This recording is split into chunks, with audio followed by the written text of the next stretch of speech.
السلام عليكم ورحمة الله وبركاته. الحمد لله رب العالمين والصلاة والسلام على نبينا محمد وعلى آله وأصحابه أجمعين وأشهد أن لا إله إلا الله وحده لا شريك له وأشهد أن محمدا عبده ورسوله صلى الله عليه وسلم. أما بعد.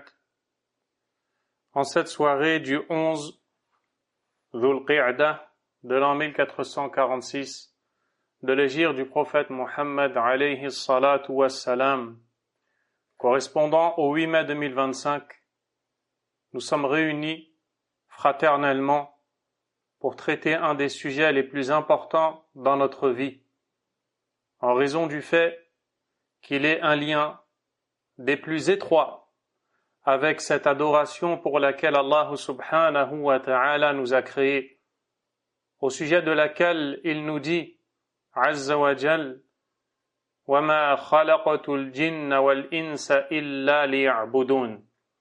Et je n'ai créé les djinns et les hommes que pour qu'ils m'adorent, et afin de l'adorer comme il lui convient et comme il se doit. Allah subhanahu wa ta'ala nous a prescrit des actions, des paroles, des convictions, qui dès lors que le croyant les applique, il prouve combien il est soumis à Allah, Azza wa Jal, et il reconnaît son identité, qui est celle de l'esclave d'Allah, volontaire, qui aime Allah Azza wa Jal plus que tout.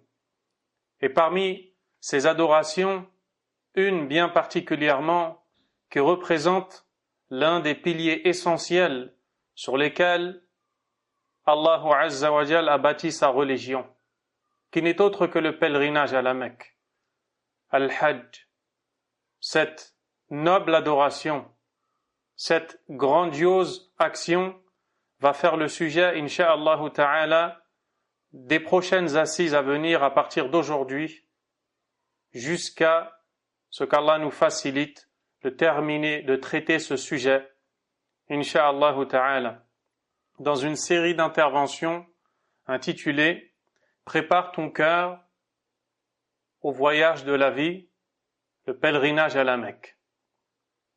C'est une série que nous avions déjà entamée l'an passé et j'ai hésité à reprendre là où je me suis arrêté justement l'année dernière, mais après réflexion, et j'espère ne pas m'être trompé, j'ai jugé bon de tout reprendre depuis le début, afin que les gens qui n'ont pas eu accès aux audios de l'année dernière et les nouveaux pèlerins qui prévoient de se rendre en terre sacrée cette année puissent en profiter dès le début et ainsi baigner dans les profondeurs de ce sujet précieux qui est la préparation des cœurs pour le pèlerinage à la Mecque.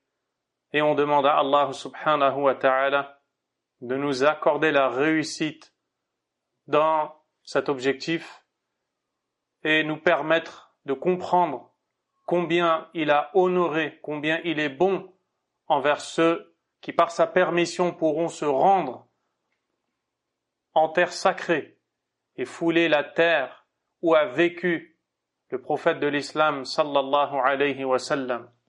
En introduction, je vous citerai une parole qui nous est rapportée par Ibn Sa'd, d'après le compagnon Omar ibn al-Khattab, radiyallahu ta'ala anhu, qui a dit قال يوما وهو بطريق مكة وهو يحدث نفسه يشعثون ويغبرون ويتعبون ويضجرون أو يضجون لا يريدون بذلك شيئا من عرض الدنيا ما نعلم سفرا خيرا من هذا يعني الحج. Le compagnon Omar ibn al-Khattab radiyallahu anhu dit un jour, alors qu'il était en chemin vers la Mecque, se parlant à lui-même, méditant, il dit, il se couvre de poussière. Il, c'est-à-dire au pluriel, il parle d'un certain nombre de gens. Ils se couvrent de poussière, ces gens-là. Ils se salissent, ils se fatiguent et ils élèvent leur voix. sans rien rechercher des biens de ce bas monde.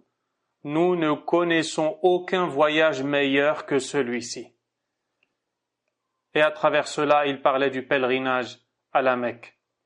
Le pèlerinage à la Mecque, chers croyants, chères croyantes, fait partie des adorations grandioses et immenses par lesquelles les cœurs se réforment, en raison du fait que cette adoration réunit en elle les actions du cœur parmi les plus grandes et les plus importantes. Celui qui médite sur le déroulé du pèlerinage à la Mecque y trouvera l'affirmation de l'unicité d'Allah subhanahu wa ta'ala, la vénération d'Allah azza wa jal, son amour, le ressenti, l'envie de rencontrer Allah azza wa jal, la crainte, l'espoir en lui, la soumission pleine, l'endurance, la confiance et autres encore parmi toutes ces actions manifestées par le cœur qui représentent pour les actions des membres leur âme. En effet, tout comme un corps ne peut vivre sans âme, une action faite pour Allah ne peut vivre sans âme. Et l'âme des actions sont les ressentis intérieurs du cœur. Et c'est ce qu'on appelle les actions du cœur. L'amour d'Allah est un ressenti intérieur. La crainte, l'espoir, la bonne opinion que l'on se fait de lui, la sincérité envers lui, le fait d'accepter son décret, toutes ces choses-là viennent du cœur. Et elles représentent pour les actions le moteur qui pousse le corps à agir pour Allah azza wa jal. Allah subhanahu wa ta'ala a donné l'ordre aux pèlerins se rendant à la Mecque pour accomplir le pèlerinage de prendre avec eux leurs provisions, plus particulièrement 2 types de provisions. La première, elle est sensorielle, elle est palpable. Il s'agit de la provision qui te permet de t'acheminer jusqu'à la Mecque et de compléter ton pèlerinage. L'argent, les vêtements, les médicaments, la logistique et toutes ces choses-là qui t'aident dans l'accomplissement de l'adoration d'Allah azza wa jal. Mais pas seulement. Il y a après cela une autre catégorie de provision qui, elle, est conceptuelle, qui relève de la foi, qui relève du lien avec Allah azza wa jal. Cette provision-là est tout à fait indispensable, de même que l'est la première catégorie de provision. Mais la première catégorie de provision te permet d'arriver à la Mecque, de t'acheminer à la Mecque, alors que la deuxième, elle, te permet d'arriver à Allah azza wa jal. Elle t'achemine vers Allah subhanahu wa ta'ala et elle fait qu'Allah accepte ton pèlerinage et te fait sortir de tes péchés après l'avoir accompli dans le même état dans lequel tu étais le jour où ta mère t'a mis au monde. Cette provision, c'est la piété, at-taqwa. Allah subhanahu wa ta'ala a dit, s'adressant aux pèlerins, وَتَزَوَّدُوا فَإِنَّ خَيْرَ الزَّادِ التَّقْوَى وَاتَّقُونِ يَا أُولِي الْأَلْبَابِ. Et approvisionnez-vous. Et certes, la meilleure des provisions est la piété. Faites preuve de piété envers moi, ô doué de raison. L'imam Ibn Kathir, rahimahullah ta'ala, grand savant, explique ce verset en disant, je cite, وَقَوْلُهُ فَإِنَّ خَيْرَ الزَّادِ التَّقْوَى لَمَّا أَمَرَهُمْ بِالزَّادِ لِلسَّفَرِ فِي الدُّنْيَا أَرْشَدَهُمْ إِلَى زَادِ الْآخِرَةِ. Lorsqu'Allah a orienté les pèlerins vers l'importance de s'approvisionner logistiquement pour entreprendre ce voyage, le voyage vers la Mecque, qui est dans ce bas monde, il les a également orientés vers le fait de prendre des provisions pour le voyage vers l'au-delà. وَهُوَ اسْتِصْحَابُ التَّقْوَى إِلَيْهَا. et il s'agit d'accompagner nos actions de la piété.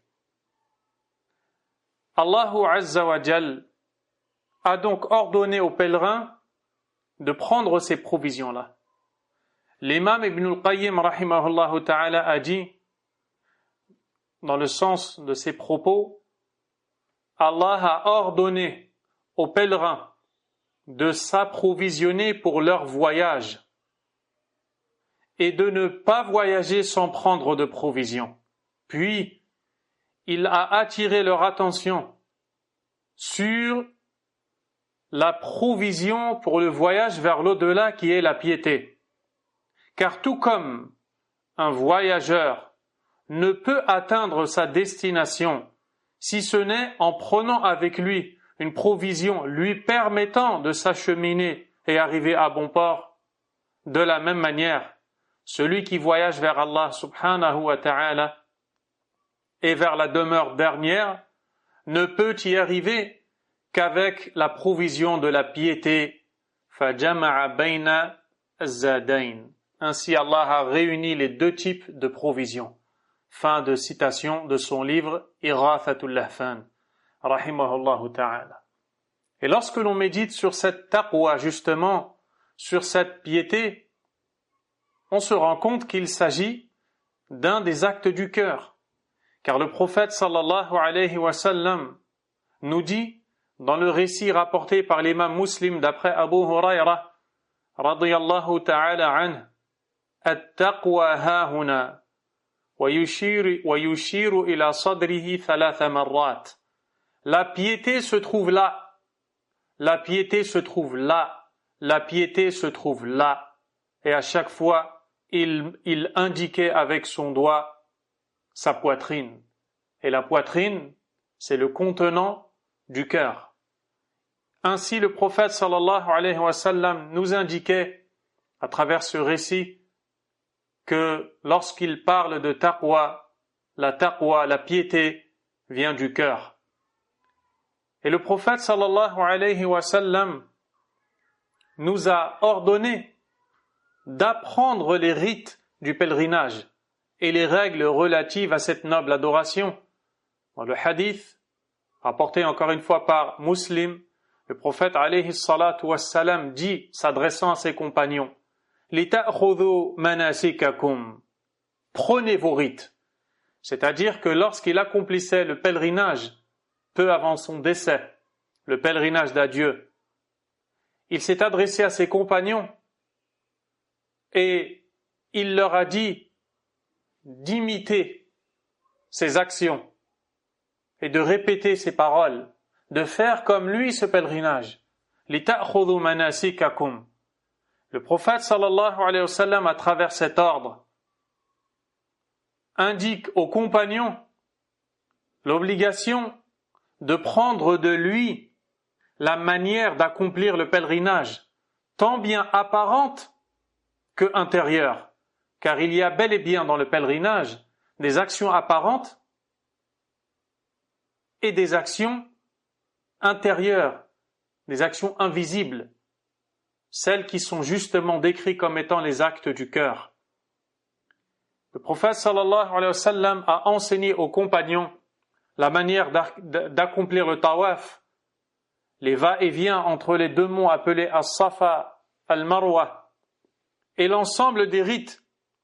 En même temps, il leur enseignait la situation du cœur lorsque le pèlerin accomplit son tawaf, lorsqu'il fait les va-et-vient entre As-Safa et Al-Marwa, en vénérant son Seigneur, pour lequel il éprouve un amour extrême, une grande humilité, une crainte, pour lequel il pleure, subhanahu wa ta'ala.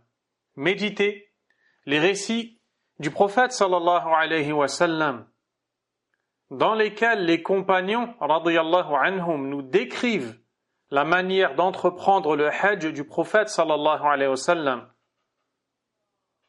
tant bien de façon apparente que intérieure. Le célèbre récit rapporté par l'imam Muslim d'après Jabir ibn Abdullah radiyallahu anhuma, qui a décrit tout le pèlerinage du prophète sallallahu alayhi wa sallam. Jabir nous dit فَبَدَأَ بِالْحَجَرِ فَاسْتَلَمَهُ وَفَاضَتْ عَيْنَاهُ بِالْبُكَاءِ. Le prophète sallallahu alayhi wa sallam a commencé son tawaf, le fait de tourner autour de la maison sacrée, la Kaaba, par la pierre noire qu'il a touchée et embrassée. Et alors, ses deux yeux se sont inondés de larmes. Qu'est-ce que l'on apprend ici? Qu'il y a un acte physique qui est fait, mais qui est accompagné d'action du cœur, qui pousse les larmes à couler des yeux. Le prophète alayhi salatu wassalam, quand il accomplissait son pèlerinage, ne se contentait pas de mouvements, de gestes et de répétitions de paroles, mais il vivait cela. Et c'est ainsi que le musulman doit vivre son pèlerinage.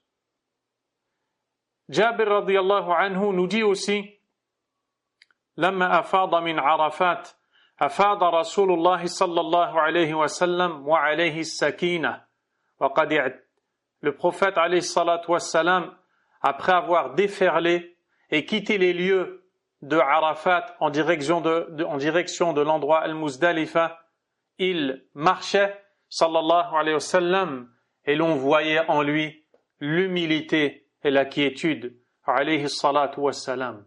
Et cette humilité et quiétude ne fait que traduire ce qu'il ressentait dans son cœur alayhi salatu wassalam. Le grand savant, le Cheikh Abdurrahman ibn Nasir al-Sa'di rahimahullah ta'ala a dit أفعال الحج وأقواله كلها أسرار وحكم المقصود منها القيام بالعبودية المتنوعة والإخلاص للمعبود فالحج مبناه على الحب والإخلاص والتوحيد والثناء والذكر للحميد المجيد فإنما شرعت المناسك لإقامة ذكر الله. Les actes et paroles du pèlerinage renferment tous des secrets et des sagesses, dont l'objectif est de réaliser une servitude variée et sincérité envers le Seigneur adoré. Le pèlerinage repose sur l'amour, la sincérité, l'unicité d'Allah, la louange et le rappel du digne de louange. En effet, les rites du pèlerinage n'ont été prescrits que pour établir le souvenir, le rappel d'Allah subhanahu wa ta'ala. Fin de citation.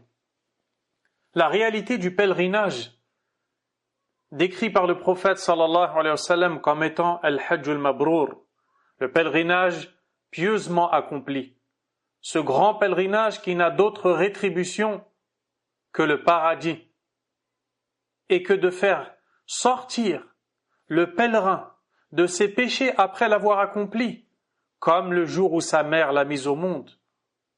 Ce pèlerinage-là est celui dans lequel le pèlerin complète, parfait, la sincérité envers Allah Azza wa Jal et le suivi du prophète Mohammed sallallahu alayhi wa sallam. Et ceci sous deux aspects.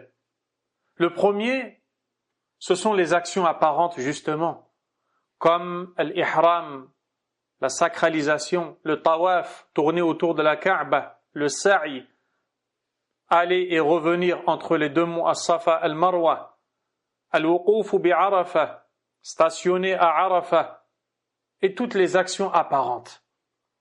Mais le deuxième aspect, c'est justement l'aspect des actes du cœur, qui ont un lien direct avec chacun des actes du pèlerin, du pèlerinage, parmi lesquels l'amour d'Allah Azza wa Jal, l'immensification ou la vénération, le fait de magnifier Allah, le fait de s'humilier, de se rabaisser devant lui. Toutes ces choses-là viennent du cœur. Avoir des manquements dans l'une de ces deux choses-là, c'est-à-dire les actions apparentes ou les actions du cœur, affaiblit l'effet du pèlerinage sur l'âme de la personne et en diminue la récompense. J'aimerais que vous soyez concentrés et que vous ne soyez pas distraits par autre chose. Vous qui allez vous rendre au pèlerinage à la Mecque, Inch'Allah, tabaraka wa ta'ala. L'imam Ibn al-Qayyim rahimahullah ta'ala nous dit أما الحج فشأن آخر لا يدركه إلا الحنفاء الذين ضربوا في المحبة بسهم وشأنه أجل من أن تحيط به العبارة وهو خاصة هذا الدين الحنيف حتى قيل في قوله تعالى حنفاء لله أي حجاجا وجعل بيته الحرام قياما للناس فهو عمود العالم الذي عليه بناؤه فلو ترك الناس كلهم الحج سنة لخرت السماء على الأرض هكذا قال ترجمان القرآن ابن عباس فالبيت الحرام قيام العالم فلا يزال قياما ما دام هذا البيت محجوجا إلى أن قال رحمه الله وهو استزارة المحبوب لأحبابه ودعوته إلى بيته ومحل كرامته انتهى كلامه رحمه الله. L'imam Ibn al-Qayyim alayhi rahmatullah nous dit une parole grandiose. Quant au pèlerinage, c'est une affaire d'un autre ordre, que seuls les monothéistes sincères, ceux qui adorent Allah seul et sincèrement, comprennent et perçoivent qu'ils ont atteint une part de l'amour d'Allah. Son rang, le rang du pèlerinage, est trop élevé pour que les mots puissent en cerner toute la réalité. Il constitue l'essence même de cette religion pure, au point que certains, parmi les savants, ont interprété la parole d'Allah Azza wa Jal lorsqu'il nous dit « Hunafa'a lillah » dans le sens rapproché, « Soyez exclusivement voués à Allah », eh bien certains savants ont dit, c'est-à-dire « Soyez pèlerins », « Hujjaj ». Allah a fait de sa maison sacrée, pour les gens, un pilier, une fondation, un pilier du monde. Nous sommes toujours dans la parole d'Ibn al-Qayyim rahimahullah. Un pilier du monde sur lequel repose sa structure. Si tous les hommes abandonnaient le pèlerinage à la Mecque pendant une seule année, le ciel s'effondrerait sur la terre. Ainsi l'a dit l'imam Ibn Abbas, noble compagnon qu'Allah l'agrée. La maison sacrée est donc le soutien du monde et elle continuera de l'être tant qu'elle sera fréquentée par les pèlerins. Allahu Akbar. Plus loin, Ibn al-Qayyim rahimahullah a dit « Le pèlerinage est une invitation de l'aimer à ses bien-aimés. » L'aimer, c'est Allah qui est aimé par ses serviteurs et ses bien-aimés sont ses serviteurs. Le pèlerinage est une invitation de l'aimer à ses bien-aimés, un appel à venir dans sa maison et en son lieu d'honneur. Allahu Akbar. Il est très important que vous compreniez que beaucoup se préparent pour ce grand voyage à la Mecque uniquement de façon physique, financière, logistique.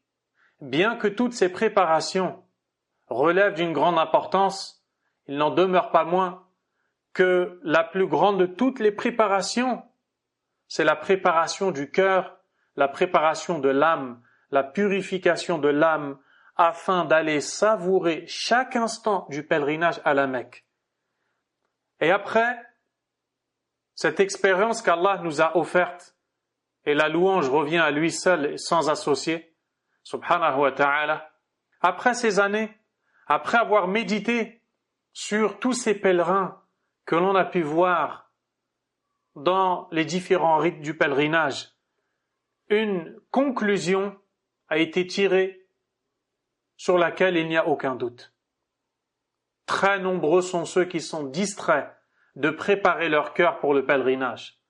Très peu sont ceux qui connaissent les secrets du pèlerinage, les secrets de la foi, les secrets du cœur, les secrets de l'âme, et ce que l'âme a à gagner en accomplissant le pèlerinage à la Mecque. C'est pourquoi il est d'autant plus important dans cette époque d'insouciance que nous vivons de préparer nos cœurs avant même de se rendre en terre sacrée, afin d'y arriver en étant prêts. Prêts à quoi? Prêts à faire revivre nos âmes, prêts à soigner nos cœurs, prêts à se rapprocher davantage d'Allah, prêts à augmenter notre foi, prêts à s'élever chez Allah subhanahu wa ta'ala et ainsi rejoindre le rang de ceux qui ont été décrits par le prophète sallallahu alayhi wa sallam comme étant la délégation des invités d'Allah. Le prophète sallallahu alayhi wa sallam a dit Al-Hujjaju wal-Ummaru wafdullah. Ceux qui accomplissent le Hajj et la Umrah sont la délégation des invités d'Allah. Da'ahum fa'ajabuh. Allah les a invités et eux lui ont répondu. Quelle magnifique invitation et quelle grande valeur gagnée par ces gens privilégiés, ces invités. On verra cela dans un prochain chapitre, Inch'Allah, avec plus de détails.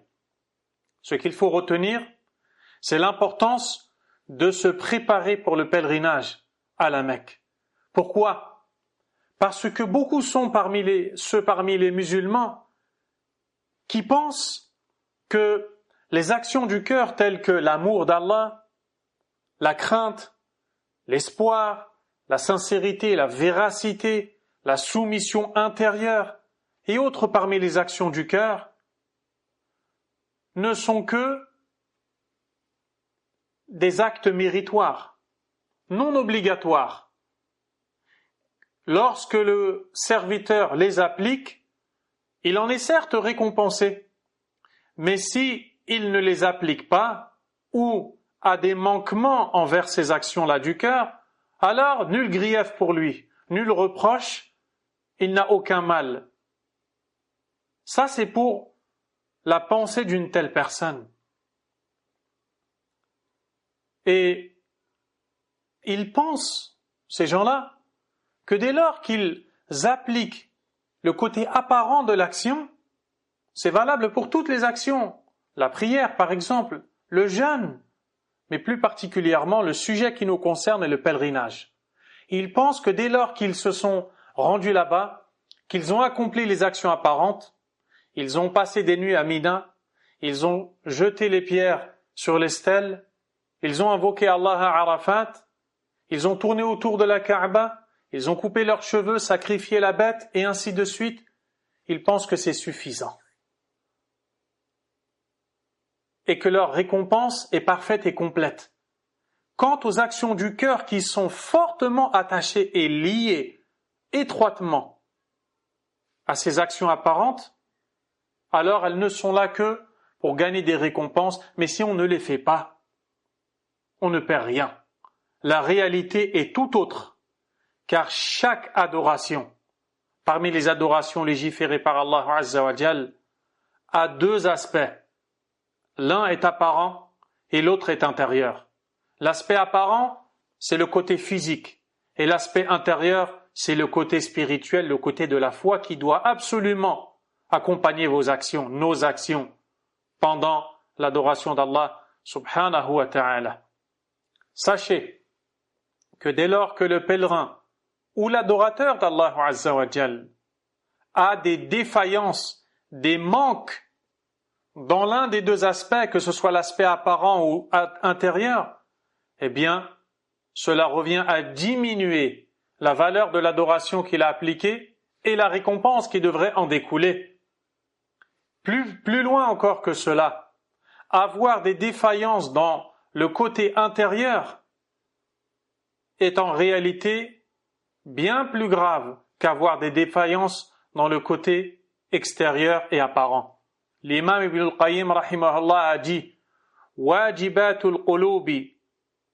Je vais citer directement en français afin de gagner du temps. Les obligations du cœur sont plus impératives et plus confirmées que celles du corps.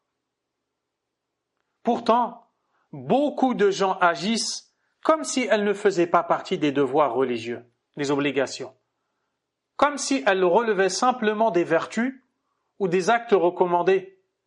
tu le verras scrupuleux à l'idée de négliger une obligation corporelle, alors même qu'il a abandonné ce qui est encore plus fondamental parmi les obligations du cœur. Il s'abstiendra des moindres interdits visibles, tout en commettant parmi les interdits du cœur ce qui est bien plus grave et plus interdit encore. Fin de citation de son livre Irathatul Lahfan. Subhanallah, cette parole s'écrit avec de l'encre d'or. Cette parole s'écrit, comme le disent des fois les savants dans leur expression, avec le liquide oculaire, le liquide qui sort des yeux, ce que tu as de plus cher. Il t'explique, après t'avoir indiqué que les obligations du cœur sont plus impératives que les obligations extérieures, les actions physiques, que beaucoup de gens, malheureusement, agissent comme si les actions du cœur n'avaient pas cette grande importance. Au point où tu vas voir certains parmi les gens être scrupuleusement attachés, être méticuleux dans les règles du pèlerinage. Ils veulent tout apprendre et tout connaître. Ils veulent être sûrs de partir de tel endroit vers tel autre endroit au bon moment, d'avoir leurs ablutions si cela est une condition, de porter le vêtement légiféré, de tourner autour de la Kaaba de la façon légiférée. Ils s'accrochent à tout cela. Ce n'est pas un blâme, ce n'est pas une mauvaise chose. Il faut le faire.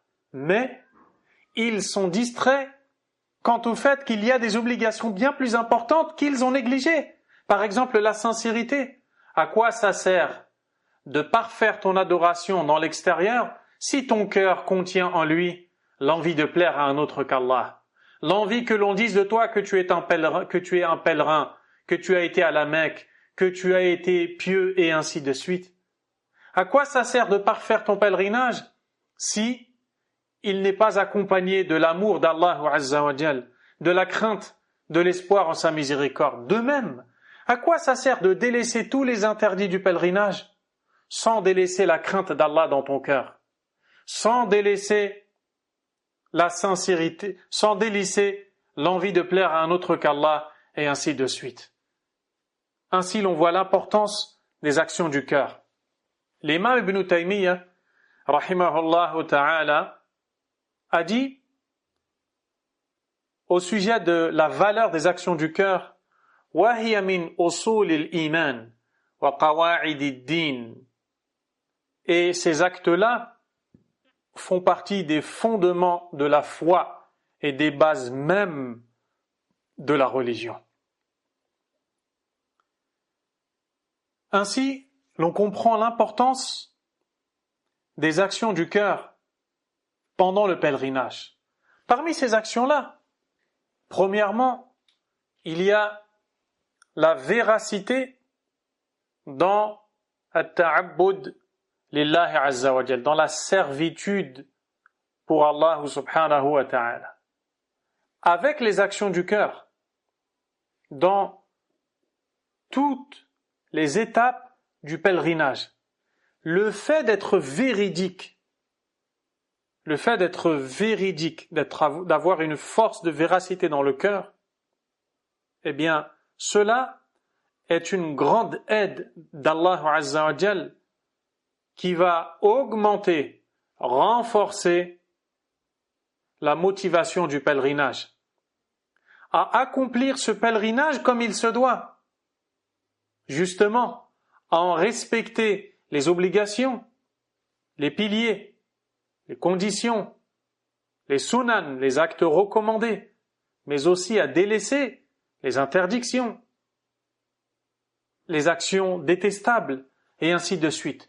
Qu'est-ce qui pousse la personne à ne pas négliger cette adoration et à la parfaire, à l'accomplir comme il se doit, à tout faire pour présenter à Allah un hajj pieusement accompli?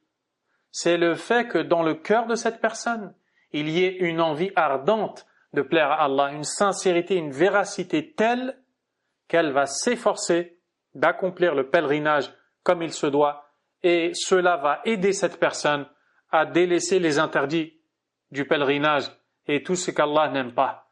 L'imam Ibn Taymiyyah rahimahullah ta'ala a dit إِذَا حَسُنَتِ السَّرَائِرِ أَصْلَحَ اللَّهُ الظَّوَاهِرِ.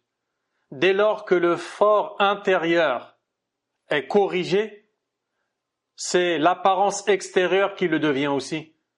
Si tu veux corriger tes actions extérieures, corrige ton fort intérieur, car il en est la racine, il en est l'âme, il en est le moteur, sans lequel on ne peut démarrer.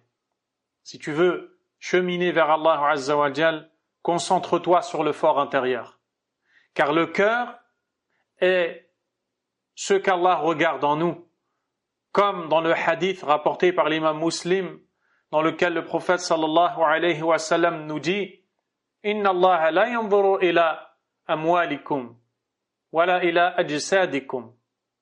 Allah ne regarde pas votre corpulence. Il ne regarde pas non plus les biens que vous possédez. Walakin innama yanzuru ila qulubikum wa a'malikum. Mais au contraire, il ne regarde que vos cœurs et vos actes. L'imam Ibn Taymiyyah rahimahullah a dit فَإِنَّ اللَّهَ مَعَ الَّذِينَ اتَّقَوْا وَالَّذِينَ هُمْ مُحْسِنُونَ. Car certes Allah est avec ceux qui ont fait preuve de piété et qui sont bienfaisants. Alors si le pèlerin qui accomplit son pèlerinage accomplit ses actions tant apparentes que intérieures, qu'il sache que cela sera pour lui une aide qui le conduira au final à l'acceptation de son pèlerinage et à gagner ce qui en découle comme bénédiction d'Allah subhanahu wa ta'ala. Il est triste de constater ce dont je vais vous faire part. Nombreux sont les pèlerins, vous les verrez à la Mecque. Nombreux sont-ils. Cependant, qui parmi eux sont ceux qui véritablement ont accompli le pèlerinage comme il plaît à Allah Azza wa Jal, intérieurement tout comme extérieurement? Qui? Il est rapporté de Omar ibn al-Khattab radiyallahu anhu qui a dit à son fils Abdullah ibn Omar radiyallahu anhu, après avoir vu un grand nombre de pèlerins, Ar-rakbu kathir wal-hajju qalil. Certes, tous ces gens sont nombreux. Il y a beaucoup de pèlerins ici, il y a beaucoup de monde. Il parle à son époque. À son époque, il n'y avait pas des millions de pèlerins comme c'est le cas de notre époque. Les pèlerins sont nombreux, mais le pèlerin, lui, il est peu nombreux. C'est-à-dire, oui, c'est vrai, il y a du monde, mais dans tout ce monde-là, peu sont ceux qui accomplissent le pèlerinage comme il se doit. Comme Allah Azza wa Jalla a dit, وَقَلِيلٌ مِّنْ عِبَادِيَ الشَّكُورِ. Et peu de mes serviteurs sont reconnaissants. Nous avons vu de nos yeux, entendu de nos oreilles, compris avec nos cœurs, une grande insouciance dans le pèlerinage à la Mecque. Chez beaucoup de gens qui utilisent par exemple leur téléphone pour se distraire en plein rite du pèlerinage, qui ne sont pas concentrés, qui n'ont pas les cœurs pleinement recueillis, comme si pour eux c'était du tourisme et un loisir. Et là, c'est une grave et grande erreur. Surtout avec la rapidité de ces informations que les gens reçoivent de partout à cause des réseaux sociaux, eh bien, permettez-moi le terme, cela a concouru à pourrir le cœur de beaucoup qui sont venus accomplir le pèlerinage. Ne soyez pas distraits. Je ne suis pas un modèle et je ne prétends pas être un exemple, mais prenez ce conseil de votre pauvre frère qui demande le pardon d'Allah Azza wa Jal pour sa personne et pour ceux qui l'écoutent. Et je vous conseille d'écouter attentivement et de suivre cette série de cours qui, je l'espère, vous fera du bien par la permission d'Allah Azza wa Jal, mais aussi de l'offrir à toute personne que vous connaissez souhaitant se rendre à la Mecque en vue d'accomplir le pèlerinage. Également, parmi les choses à retenir, le fait que la véracité dans l'accomplissement de l'adoration d'Allah par les actes du cœur est une grande aide pour la réforme de la personne, pour que la personne change positivement, pour qu'elle se corrige, pour qu'elle évolue, pour qu'elle progresse, pour qu'elle se rapproche d'Allah et que sa situation devienne meilleure que la situation dans laquelle cette personne était avant d'accomplir son pèlerinage en termes de foi. Oui, combien sont ceux qui étaient négligents dans leur rapport avec Allah Azza wa Jal et qui ont vu leur situation se réformer, qui se sont vus devenir meilleurs après le pèlerinage. Et combien sont ceux qui étaient pieux et qui le sont devenus encore plus après le pèlerinage. Et ceci n'est le fruit que de la grâce d'Allah Azza wa Jal par la cause des actions du cœur accomplies par le pèlerin qui n'était pas comme les autres, qui n'était pas distrait, qui n'était pas endormi, mais qui était éveillé et qui avait un cœur vivant pendant son pèlerinage. Nas'alullaha min fadlih, qu'Allah nous accorde de sa grâce, subhanahu wa ta'ala. Et en face de cela, il y a des gens qui ont accompli le pèlerinage et même la Umrah sans voir d'effet dans leur vie, sans voir de changement. Et ils se posent la question, je ne comprends pas, j'ai accompli le pèlerinage, mais ce n'est pas simplement du pèlerinage dont il s'agit, la prière par exemple, le jeûne du mois de Ramadan, et ainsi de suite. Et à la fin des adorations, ils ne ressentent pas de changement, ils ne se sentent pas plus proches d'Allah subhanahu wa ta'ala. Lorsque l'on médite, c'est très souvent causé par l'absence ou la négligence des actes du cœur pendant le pèlerinage. Faites bien attention, pendant votre pèlerinage, il y a un grand voleur qui va tout faire pour vous prendre ce trésor et vous l'enlever des mains. Et ce voleur s'appelle Iblis. Et Iblis a des armées qu'il va envoyer pendant le pèlerinage pour vous distraire de concentrer votre cœur sur le pèlerinage. Et parmi ces armées contemporaines, la technologie, les réseaux sociaux, les téléphones, combien sont ceux qui commettent des péchés en plein pèlerinage à cause de ces appareils, trompés par Iblis, qu'Allah nous en préserve. Faites attention. Ensuite, le fait d'être véridique dans la dévotion et l'adoration d'Allah Azza wa Jal, en appliquant les actions du cœur dans le pèlerinage, qui sont pour les actions extérieures une âme. Cela aide le pèlerin à goûter dans son cœur à la saveur de la foi, à la proximité avec Allah Azza wa Jal, à la quiétude, celle justement décrite par Jabir ibn Abdullah radiyallahu anhuma, qui a dit que le prophète sallallahu alayhi wa sallam afada min Arafat wa alayhi sakina. Il a déferlé en quittant les lieux de Arafat pour se rendre à Al-Muzdalifa, tout en ayant sur lui la quiétude. Cette quiétude-là, vous pensez qu'il l'a trouvée comment? En étant distrait? En ayant un cœur absent? Bien au contraire. C'est le fait d'avoir travaillé son cœur qui lui a amené une quiétude. Et c'est cette quiétude-là qui te fait goûter la saveur de la foi, la saveur du pèlerinage, et qui est conditionnée par la présence du cœur, qui se manifeste par les actes du cœur, qu'Allah nous le facilite.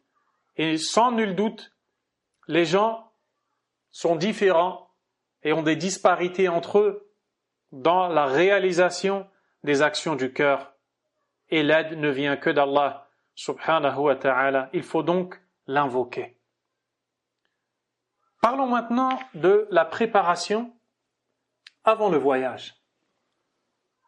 méditez autour de vous sur les gens qui voyagent au pèlerinage.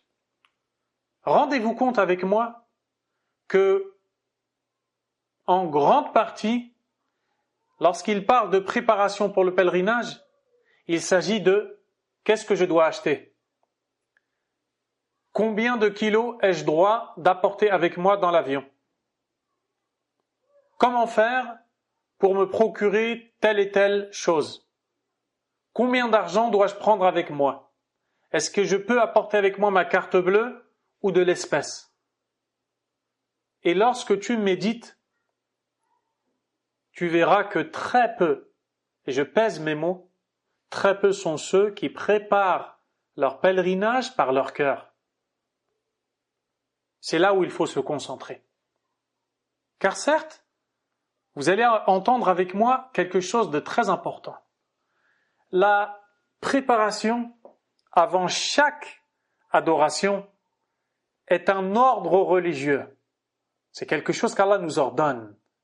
Qu'il s'agisse d'une action apparente, telle que les ablutions pour la prière, le suhour pour le jeûne, le fait de prendre le repas d'avant l'aube, le fait de porter le ihram, de rentrer en ihram, en état de sacralisation pour le pèlerinage, ou qu'il s'agisse également d'actions intérieures, comme le fait d'évoquer Allah en abondance, comme le repentir, l'intention sincère,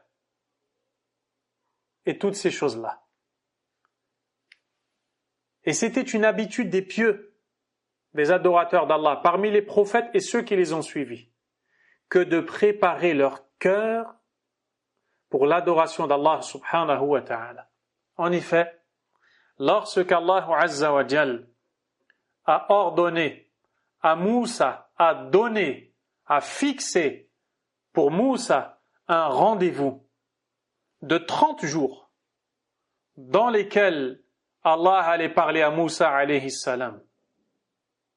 Après avoir fixé ce nombre de 30 jours, Allah a ajouté 10 nuits pour porter au total 40 nuits. Qu'est-ce que Moussa a fait alayhi salam? Moussa avait rendez-vous. Imaginez-vous un peu cette scène. Il a rendez-vous avec Allah subhanahu wa ta'ala. Allah va lui parler de vive voix. Allah va s'adresser à lui. Il va échanger avec son serviteur Moussa alayhi salam sans intermédiaire. Et Moussa alayhi salam va alors se préparer. Comment il va se préparer? Il va se préparer dans sa foi et dans son cœur. L'imam Ibn Kathir rahimahullah nous dit que certains savants ayant expliqué ce verset-là où Allah Azza wa Jalla a dit فَتَمَّ مِيقَاتُ رَبِّهِ 40 لَيْلَةً, que les jours fixés par son Seigneur étaient de 40.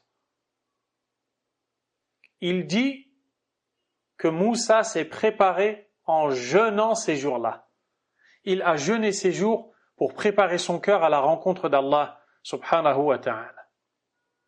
Et d'ailleurs, l'imam Ibn Sa'di rahimahullah a dit وَصَارَتْ 40 لَيْلَةً, elles sont devenues 40 nuits. Pourquoi? لِيَسْتَعِدَّ مُوسَى وَيَتَهَيَّأَ لِوَعْدِ اللَّهِ, afin que Moussa se prépare pour la promesse d'Allah, de le rencontrer et de lui parler. Subhanallah. Également, méditez un peu sur ce qui est arrivé au prophète Mohammed alayhi salatu wassalam. En effet, Jibril alayhi salam a fendu la poitrine du prophète sallallahu alayhi wa sallam à plusieurs reprises. Il l'a fait une fois lorsque le prophète était enfant et qu'il était gardé à la tribu des Banu Sa'd. Jibril est arrivé et il a littéralement fendu la poitrine du prophète alayhi salatu wassalam pour en faire sortir son cœur. Puis il a sorti de son cœur comme une feuille noire. Et Jibril alayhi salam a dit « Hada hadhu shaytani mink » voici la part de Shaitan en toi. Il l'a enlevé. À partir de ce moment-là, Iblis n'a pas de part. Iblis ne peut rien contre toi. Puis, il a lavé le cœur du prophète sallallahu alayhi wa sallam dans un récipient en or contenant de l'eau de Zamzam. Anas ibn Malik radiyallahu ta'ala anhu, qui a vécu 10 ans avec le prophète sallallahu alayhi wa sallam à ses services, a dit وَقَدْ كُنْتُ أَرَى أَثَرَ ذَلِكَ الْمِخْيَطِ فِي صَدْرِهِ. Et je voyais clairement la trace de la couture dans la poitrine du prophète sallallahu alayhi wa sallam. Parce que quand Jibril a lavé son cœur, il l'a remis en place et il lui a cousu la poitrine. Anas radiyallahu anhu a dit, je l'ai vu clairement avec mes yeux.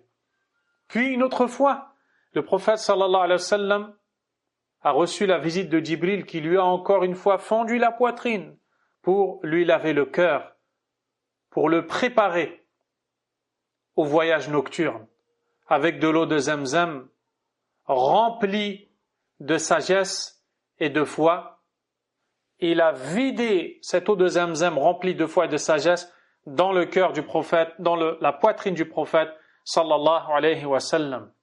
L'imam Ibn Hajar rahimahullah ta'ala a dit, après avoir cité le fait que le prophète alayhi salatu wa sallam a vu sa poitrine se fendre à 3 reprises, il dit وَلِكُلٍّ مِّنْهَا حِكْمَةٌ. Et il y a une sagesse à chacune des fois où on a nettoyé la poitrine du prophète alayhi salatu wassalam. Puis il a dit ثُمَّ وَقَعَ شَقُّ الصَّدْرِ عِنْدَ إِرَادَةِ الْعُرُوجِ إِلَى السَّمَاءِ لِيَتَأَهَّبَ لِلْمُنَاجَاةِ. Puis une nouvelle fois on a fendu sa poitrine sallallahu alayhi wa sallam avant son ascension nocturne afin qu'il se prépare à s'entretenir avec Allah subhanahu wa ta'ala. Donc vous voyez la notion de la préparation du cœur avant la rencontre d'Allah subhanahu wa ta'ala. Et du fait que le pèlerinage fait partie des très grandes adorations, eh bien il faut absolument que le pèlerin s'y prépare avant même de voyager, avant même d'aller sur place, avec plusieurs choses telles que le repentir. Le pèlerin doit se préparer en demandant pardon d'Allah et en se repentant sincèrement envers Allah Azza wa Jal, en lui demandant son pardon et en respectant les conditions de se repentir. S'il s'agit d'un péché qui est intervenu dans le droit entre le serviteur et Allah, alors le serviteur doit délaisser le péché, le regretter et avoir la ferme intention de ne plus recommencer. S'il s'agit d'un péché, d'un tort qui a été causé envers une tierce personne, alors il faut lui rendre son droit et se débarrasser de ce fardeau et de cette charge, qu'il s'agisse de la médisance, de la calomnie, et j'en passe. Il est triste de voir que des gens se rendent au pèlerinage alors qu'ils sont injustes, comme dans les liens de parenté. Et nous en avons beaucoup des récits en ce sens. Un papa qui n'adresse plus la parole à son fils pour quelque chose qu'il a fait qui n'est même pas un péché, se rend au pèlerinage et en plein Arafat, les gens lui disent « Allah t'a invité, tu es à Arafat, accepte de renouer les liens avec ton fils » et le père qui refuse. Allahu Akbar. Il ne s'agit pas ici de juger les gens, mais plutôt d'exposer des faits et de chercher chacun à s'améliorer. Quant au jugement, c'est Allah qui juge subhanahu wa ta'ala, ni moi, ni toi, ni personne. Qu'Allah nous guide et nous pardonne tous. Mais il y a plein d'exemples comme ça qui sont attristants. Tu viens jusqu'au pèlerinage et tu continues ton péché. Tu continues le mal que tu commets. Et il y a d'autres choses que je n'ai même pas envie de vous citer ici, qu'Allah nous guide tous et nous préserve du mal et de l'égarement. Ensuite, le pèlerin doit se rendre compte du mérite du pèlerinage. Ne va pas au pèlerinage sans connaître les mérites, sans savoir quelles sont les faveurs du pèlerinage et ses mérites. Et il est très important de connaître ce qu'il y a à gagner derrière le pèlerinage. Afin que ton espoir augmente, ton espoir en Allah augmente, et que tu combattes ton âme pour protéger ton cœur du mal qui pourrait souiller ton pèlerinage. Tu te dois pendant ton pèlerinage, avant également, de protéger ton cœur, de protéger tes pensées du mal, de protéger tes actes, tes membres, de commettre des péchés avant même d'aller au pèlerinage et pendant le pèlerinage.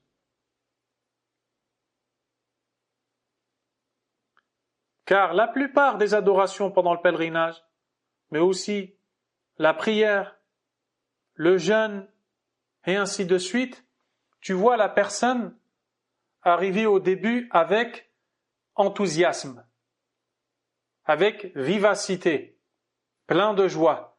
Mais avec le temps qui passe, cette même personne commence à régresser, à s'affaiblir. Cette foi diminue, cet enthousiasme commence à régresser et ainsi de suite. Pourquoi? Très souvent parce que la personne n'a pas surveillé son cœur et les pensées qui viennent habiter ce cœur, que ce soit avant ou pendant le pèlerinage. Il faut donc préparer ton cœur pendant le pèlerinage. Et celui qui prépare son cœur pendant le pèlerinage, incha'Allah tabaraka wa ta'ala, sans le moindre doute, gagnera énormément. Il gagnera énormément de bienfaits par la permission d'Allah subhanahu wa ta'ala. Subhanallah, l'imam Ibn Rajab, rahimahullah, rapporte que un des pieux, appelé Ali ibn al-Muwaffaq, rahimahullah ta'ala, et cela a été rapporté par l'imam Ibn Rajab dans son livre Lata'if al-Ma'arif. Il rapporte que Ali ibn al-Muwaffaq, rahimahullah, a accompli le pèlerinage 60 fois dans sa vie. Regardez comment étaient les salafs. 60 fois dans sa vie. Ali ibn al-Muwaffaq a dit فلما كان بعد ذلك جلست في الحجر أفكر في حالي وكثرة تردادي إلى ذلك المكان ولا أدري هل قبل مني حجي أم رد ثم نمت فرأيت في منامي قائلا يقول لي هل تدعو إلى بيتك إلا من تحب. Ali ibn al-Muwaffaq, rahimahullah ta'ala, a dit, j'ai accompli le pèlerinage 60 fois, puis je me suis assis un moment à méditer sur ma situation et sur l'abondance des pèlerinages que j'ai faits et des va-et-vient entre la Mecque et mon lieu d'habitation pour accomplir le pèlerinage, sans pour autant savoir si Allah a accepté cela de moi ou l'a refusé. Puis je me suis endormi et j'ai entendu en rêve une voix qui me dit « Ô toi, est-ce que tu invites quelqu'un d'autre? Qui invites-tu si ce n'est celui que tu aimes ?» C'est comme si Allah Azza wa Jalla l'avait rassuré. Si tu invites quelqu'un, c'est que tu l'aimes. Allah t'a invité 60 fois, alors aie la bonne opinion d'Allah qu'il t'a aimé, c'est pourquoi il t'a invité, subhanahu wa ta'ala. Ce récit-là nous aide à augmenter notre espoir en Allah Azza wa Jal. Mais j'aimerais attirer votre attention sur le fait que on ne l'a cité et évoqué ici que pour s'encourager davantage. Car le pieux, lorsqu'il fait un rêve, n'est jamais trompé par ce qu'il a vu dans ce rêve.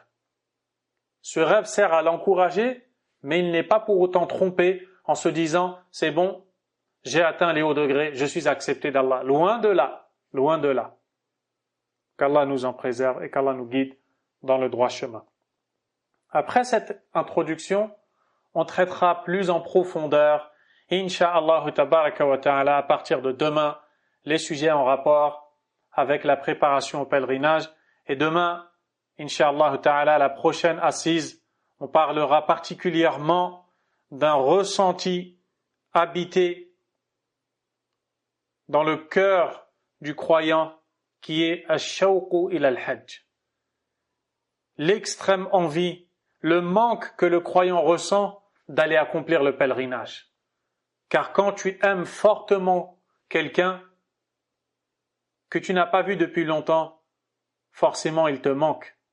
Et plus ce quelqu'un a de la grande valeur chez toi, plus il te manque. Le croyant, Allah lui manque, subhanahu wa ta'ala. Et comme Allah lui manque, tout ce qu'Allah aime lui manque. Et parmi les plus grandes choses qu'Allah aime, l'envie d'aller au pèlerinage. Le pèlerinage est ce qui manque aux croyants. C'est l'objet de notre prochaine assise. Inch'Allah ta'ala, si Allah nous prête vie, nous le permet. Wallahu a'lam. Wa sallallahu wa sallam. Wa baraka ala nabiyyina Muhammad. Wa ala alihi wa ashabihi ajma'in. Subhanaka Allahumma wa bihamdik. Ashhadu an la ilaha illa ant. Astaghfiruka wa atubu ilayk.